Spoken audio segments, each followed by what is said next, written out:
اس طرح ہم نے ان کے انجام کو اس زمانے کے لوگوں اور بعد کی آنے والی نسلوں کے لیے عبرت اور ڈرنے والوں کے لیے نصیحت بنا کے چھوڑا۔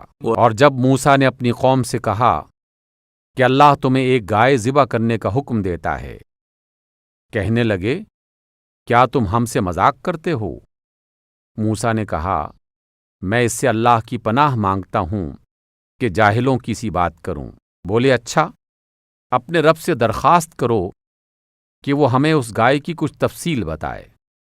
موسیٰ نے کہا کہ اللہ کا ارشاد ہے کہ وہ ایسی گائے ہونی چاہیے جو نہ بوڑھی ہو نہ بچھیا بلکہ اوسط عمر کی ہو، لہذا جو حکم دیا جاتا ہے اس کی تعمیل کرو۔ پھر کہنے لگے اپنے رب سے یہ اور پوچھ دو کہ اس کا رنگ کیسا ہو۔ موسیٰ نے کہا وہ فرماتا ہے کہ زرد رنگ کی گائے ہونی چاہیے جس کا رنگ ایسا شوخ ہو کہ دیکھنے والوں کا جی خوش کر دے۔ پھر بولے اپنے رب سے صاف صاف پوچھ کر بتاؤ کہ وہ کیسی ہو، گائے ہمارے لیے مشتبہ ہو گئی ہے، اللہ نے چاہا تو ہم اس کا پتہ پا لیں گے۔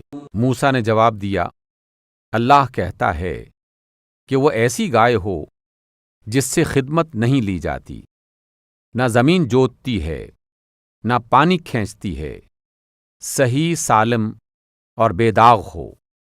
اس پر وہ پکار اٹھے کہ ہاں اب آپ نے ٹھیک پتہ بتایا ہے۔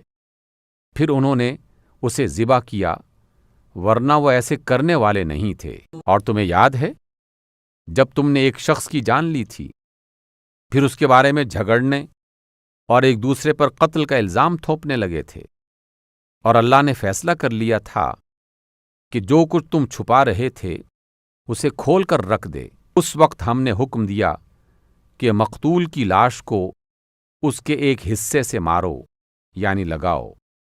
دیکھو اس طرح اللہ مردوں کو زندگی بخشتا ہے اور تمہیں اپنی نشانیاں دکھاتا ہے تاکہ تم سمجھ جاؤ۔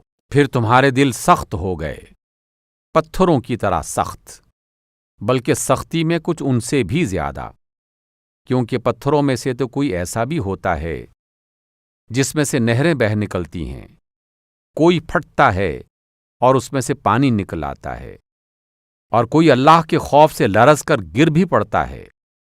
اللہ تمہارے کرتوتوں سے غافل نہیں ہے۔ اے مسلمانوں، اب کیا ان لوگوں سے تم یہ توقع رکھتے ہو کہ یہ تمہاری دعوت پر ایمان لے آئیں گے؟ حالانکہ ان میں سے ایک گروہ کا شیوا یہ رہا ہے